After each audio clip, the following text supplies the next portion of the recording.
The Green Bay Packers have a problem offensively, and I think I have the solution.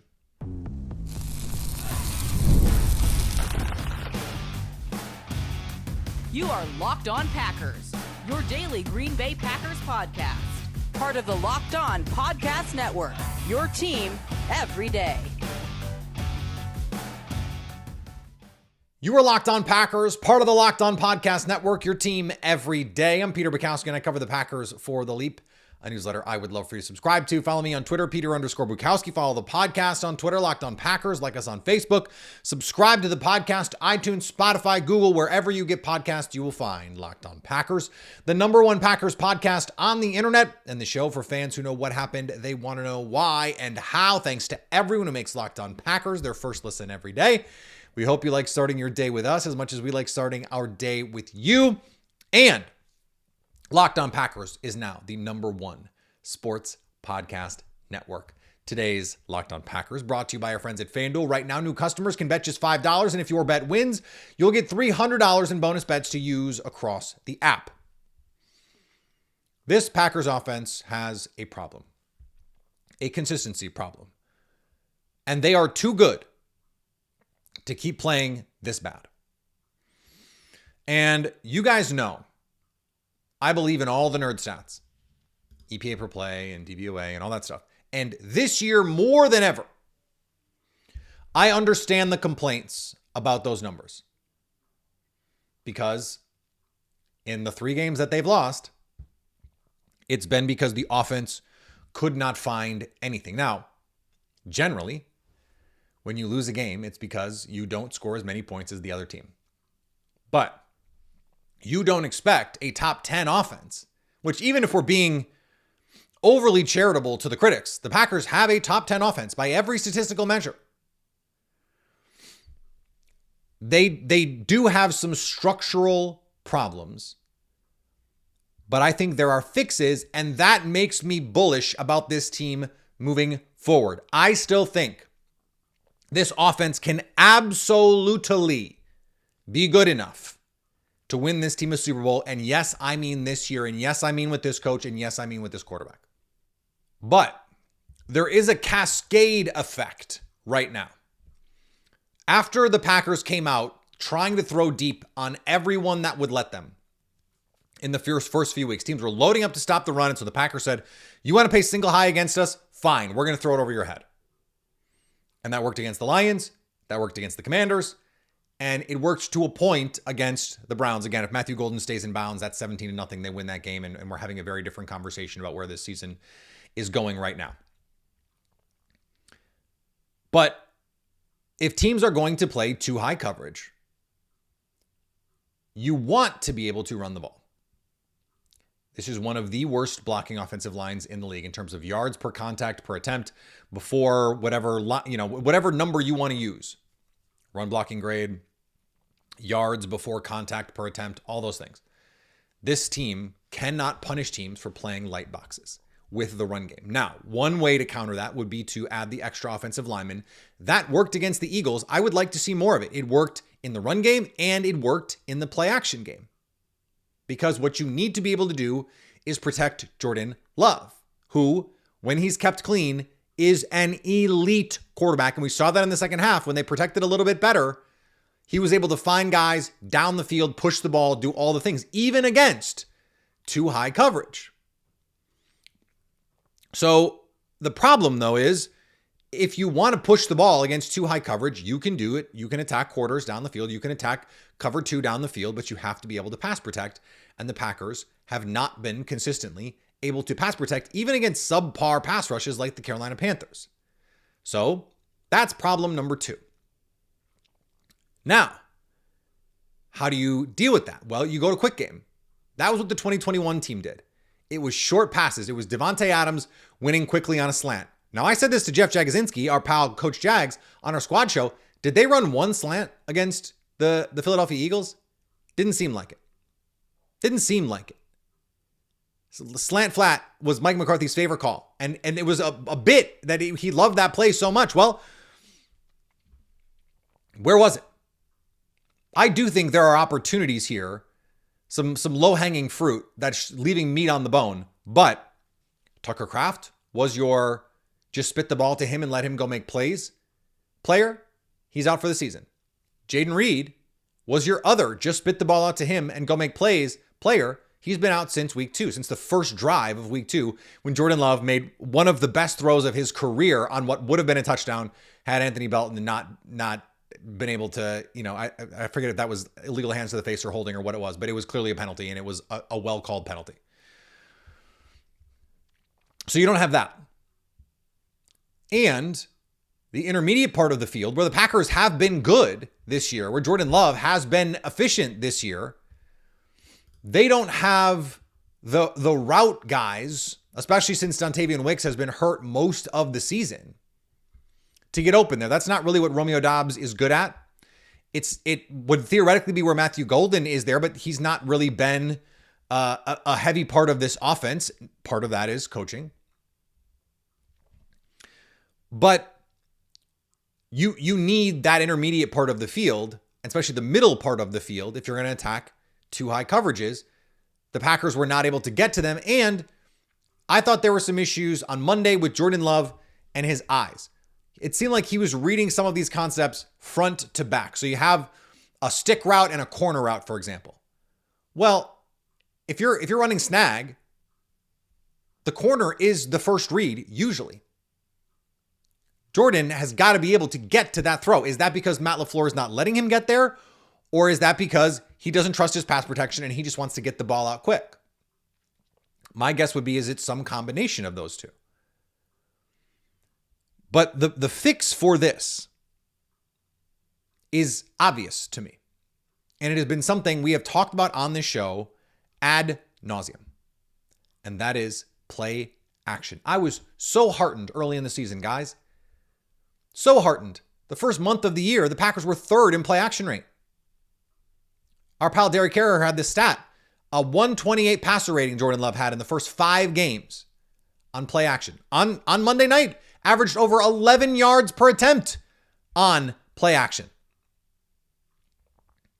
Didn't have enough usage. The last 4 games, the last month, aka when this offense has looked its worst, they have been 29th in play action usage. And I am somewhat sympathetic to a coach who says, we can't have the quarterback turn his back to the defense if we don't trust our pass protection. But the whole point of running the pucky out of the ball is so that eventually you can get to your play action game. And the Packers in the second half come out, first drive, 6 offensive linemen, play action. They hit Christian Watson on a big over. It's a chunk play and you're off and running. It was like a miracle. In the second half, they started using play action and it worked. You can get to that stuff earlier. There is so much low-hanging fruit to pick. And the early down runs, if you replace 5 of them a game with passes and 3 of those 5 passes are play action, that could be the difference in the game. And in fact, Jason Hirschhorn had this stat in the Leap yesterday. Almost half of the Packers' yards came off play action, 44-ish%. And yet, it was not a big part of their offense overall. This is the Matt LaFleur offense. That's the weird thing. This is in the offense. This is supposed to be part of the deal. If you're Matt LaFleur and you want to run the ball, this is why you do it, so you can get to the play action. And even if the linebackers, like there were times, the 3rd and 10, linebackers didn't react at all on the Christian Watson play in the second, late in the 4th quarter. But guess what? Even if you're just holding those guys, even if they just stand there, if those safeties are bailing, you've got room in behind to make those throws. And we've seen Jordan Love, I think, take a real step forward. Those deep over routes, that's money for him. Those deep dig routes, that's where he thrives. And he's turned some of them down. That's on Love. But they need to call them more often. And what has happened is the success rate numbers are misleading. This team is, I believe, 6th in success rate right now.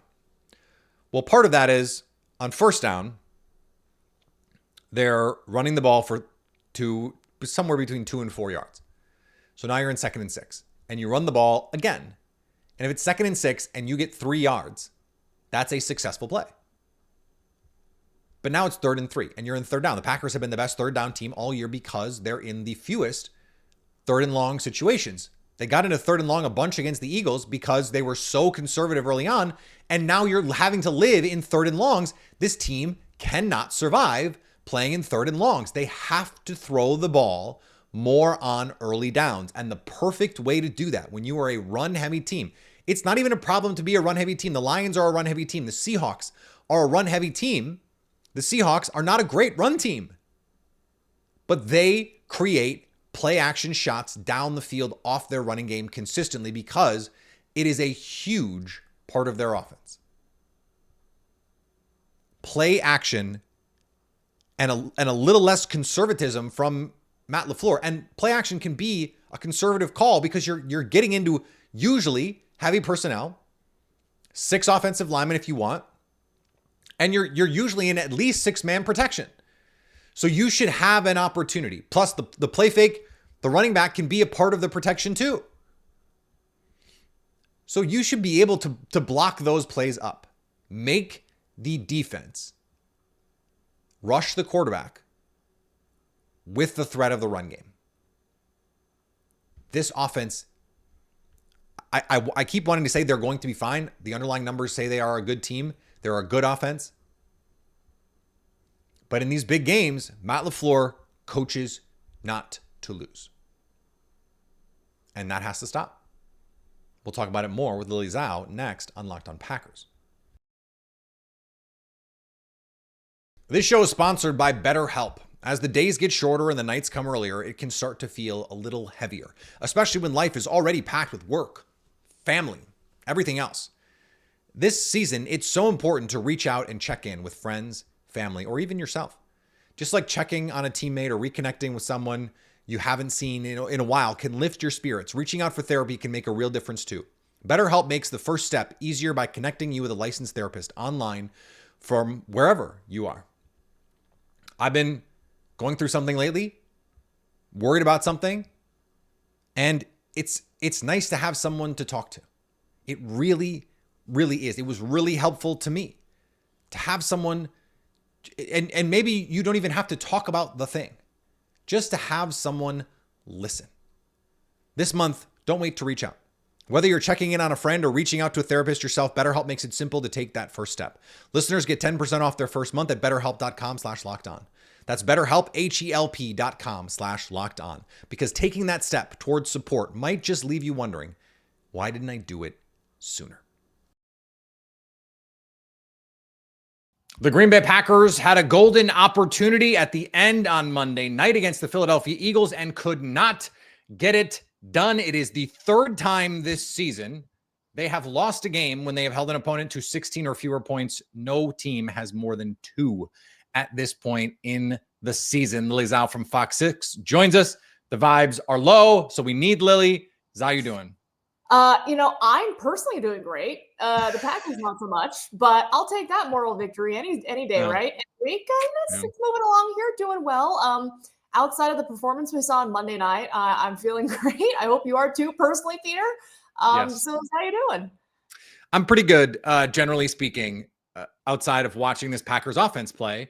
And we spent the A block talking about the issues that they were having and how it is a conglomeration of things. It's a bunch of stuff. But Matt LaFleur was asked on Monday night after the game about some of the play calling. Frankly, I would have seemed to have liked him be pressed a little bit more than he was. For you, how much of the offensive struggles have to be placed at the feet of Matt LaFleur? I think there's a lot, right? He's the head coach. He's the guy who calls the plays. He's the guy who makes the offense run. It's kind of his show, but there's also a lot to shoulder on the players and their lack of execution. Sure. Matt LaFleur is not out there fumbling the football. He's not out there letting defenders get by to, get tackles for a loss. He's not out there getting flagged with illegal formation penalties. So there is a lot that he is responsible for. He's responsible for coaching his guys, to have coaches to put his guys in the right position on the field, to make sure his guys are lined up correctly, to make sure that other teams don't know their calls and their plays. Oh my God. But at the end of the day, it's like the guys still have to execute, and they haven't been executing. So it's a twofold issue with this Packers offense. And it is crazy to say that at the start of the season, we're talking about the offense being a massive issue. That is crazy to me, but that's the reality the Packers are living in right now.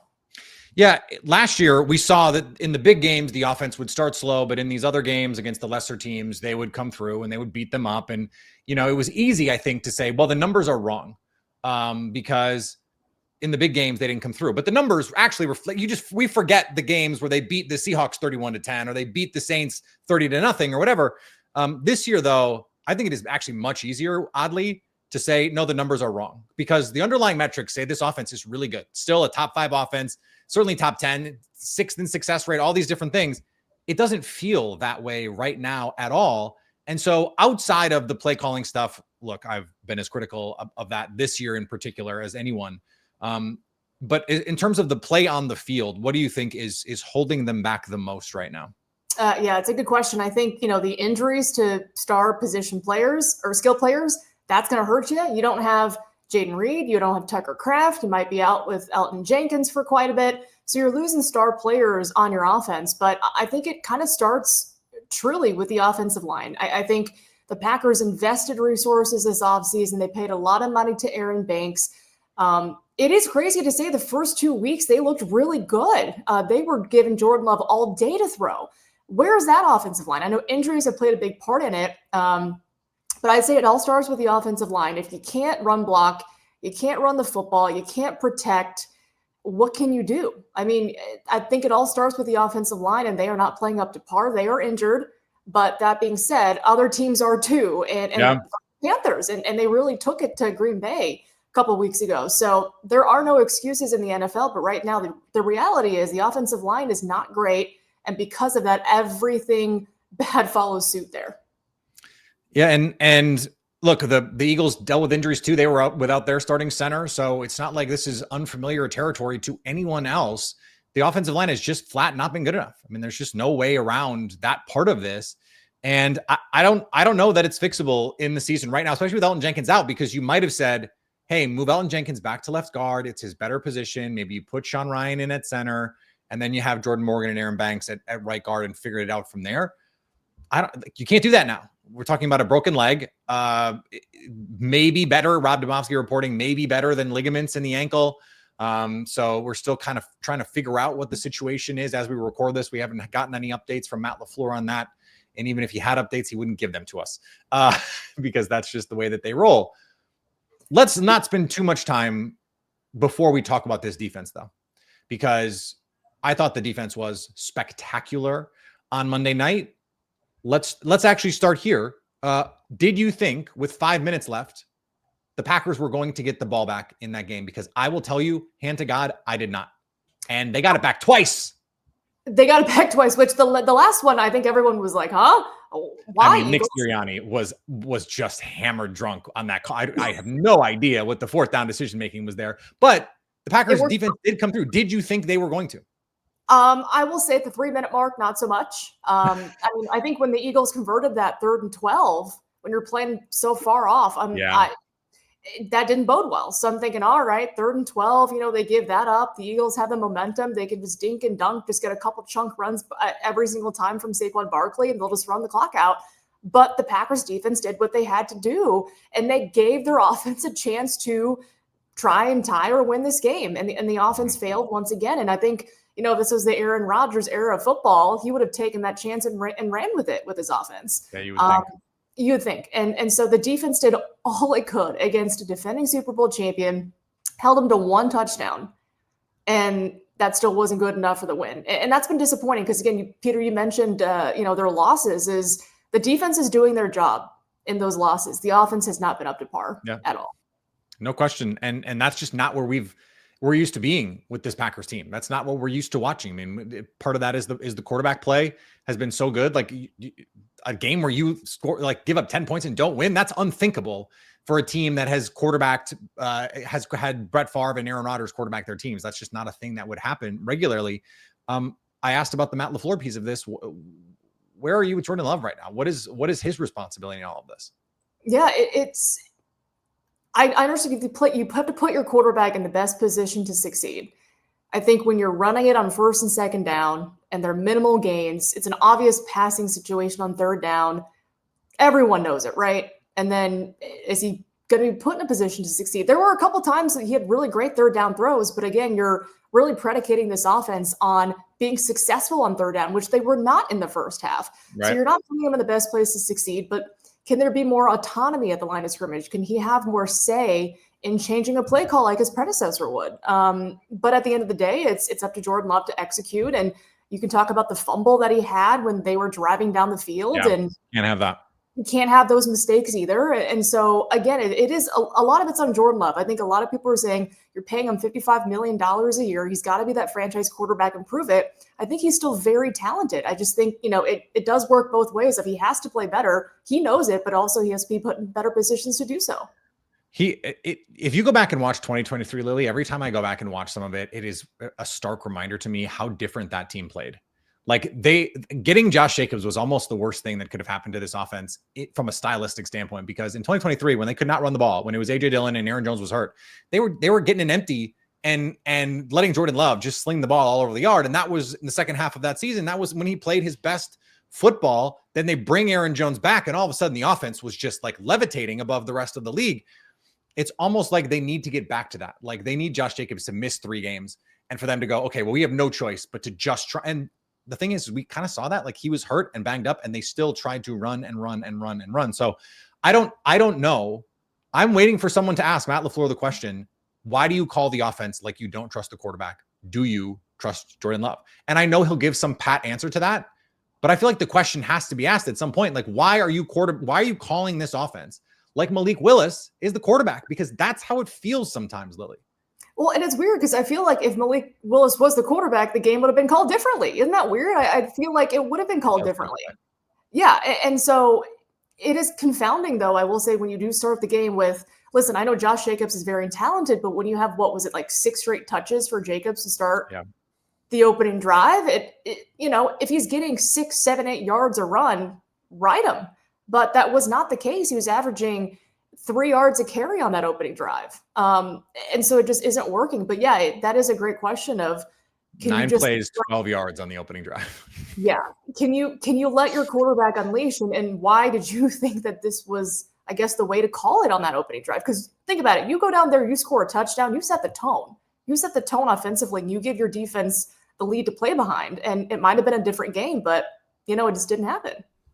You're listening to Locked On Packers, part of the Locked On Podcast Network, which is the #1 sports podcast network. More with Lily Zhao next.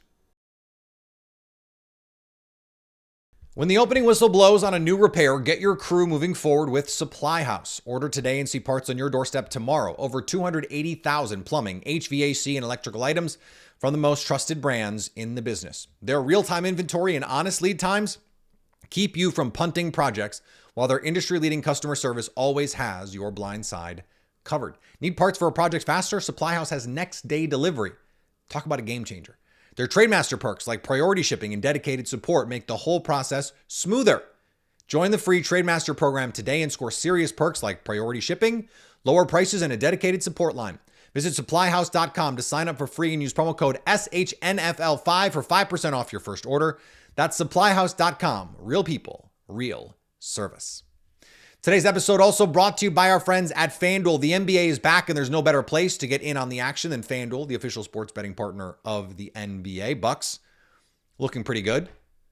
A lot of drama right now in the NBA. Nico Harrison getting fired in Dallas. There is always intriguing storylines in the NBA. Even if you missed the start of the game or want to ride the hot hand, FanDuel has live bets on everything from who will score next to fourth quarter comebacks. Plus, you can combine your live bets into same game parlays for a shot at a bigger payout. It keeps every game exciting, especially when your team's making that late push.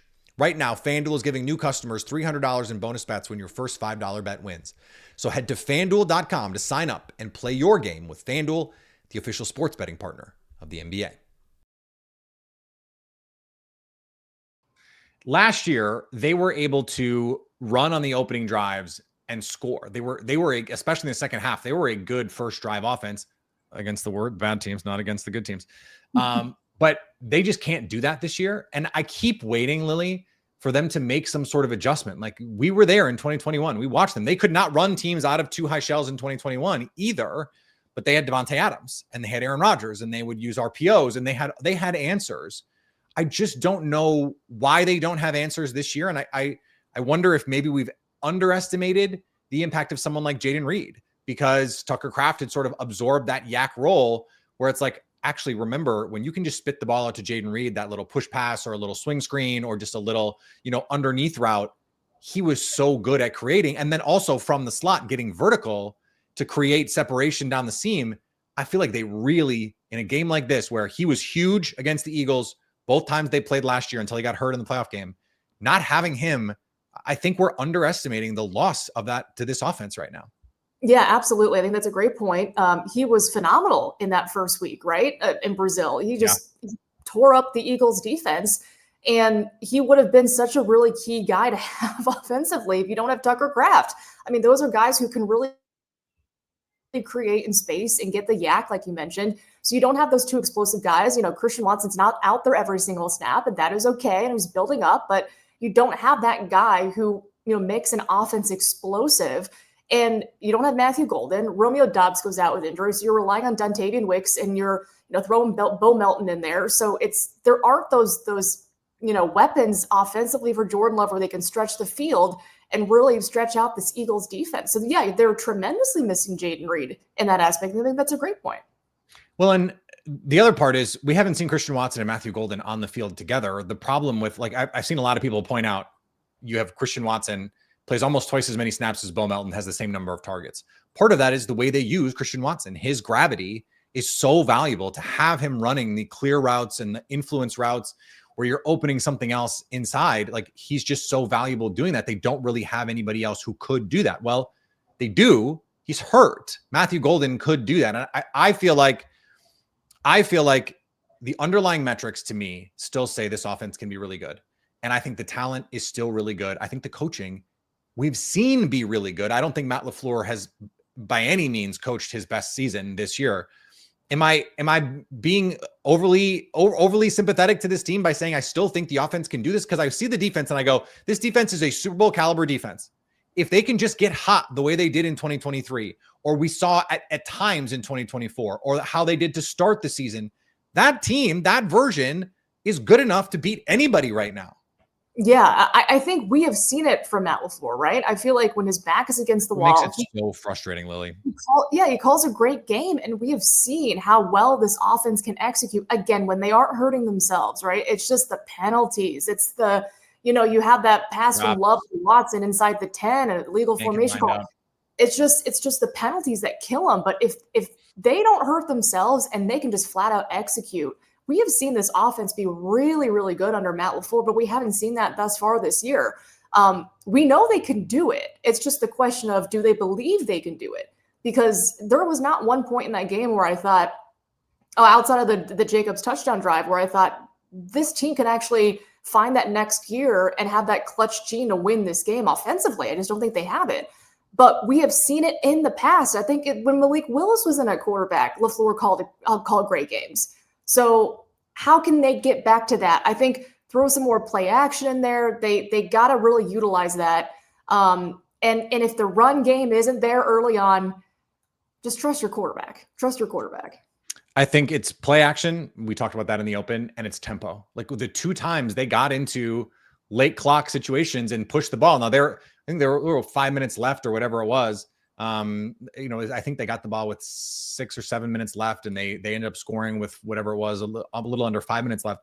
They marched right down the field. Like that's not quite 2 minutes, like 2 minute. It was no huddle, but using the tempo, using the no huddle, it worked. They marched right down the field, and there was a DPI in there, but that was DPI. Like Luke Musgrave got grabbed by Jahad Campbell. So I just feel like those things are not being used. And I don't know why, because play action is supposed to be a core tenet of this offense. Like, that's supposed to be part of why you run the ball, is so you can get to these play action things.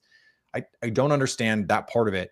Of the players who are currently hurt and we think are coming back at some point, so not Tucker Kraft. So we're talking about Jaden Reed, we're talking about Matthew Golden, let's add Lucas Van Ness in there. I think he's a really critical piece that could come back and really help this defense. Who do you think is most important to get back? Great question. I feel like with how the defense has been playing without Lucas Van Ness, they're playing well, but I think he adds another element to this defense. But in terms of the offense, with how broken people say that they are, I think getting Jaden Reed back would be invaluable. Just getting a guy in the slot who can work his magic, who can be a safety blanket for Jordan Love, that would leave this offense with a lot of opportunities out there to make some plays. I think not having him there, and then your other receivers are kind of dropping with injuries. It's how can you get that explosive aspect back in your offense? I think he'd be a guy that, whenever he does come back, would provide that. Granted, the Packers are still in a place where they can contend in the postseason. I know the panic button has kind of been hit by a lot of fans, right? It's the panic button is there, and they're kind of hitting it. But again, the division is ahead of them. They can still win the division. This is me being optimistic, but to your question though, Peter, I'm rambling.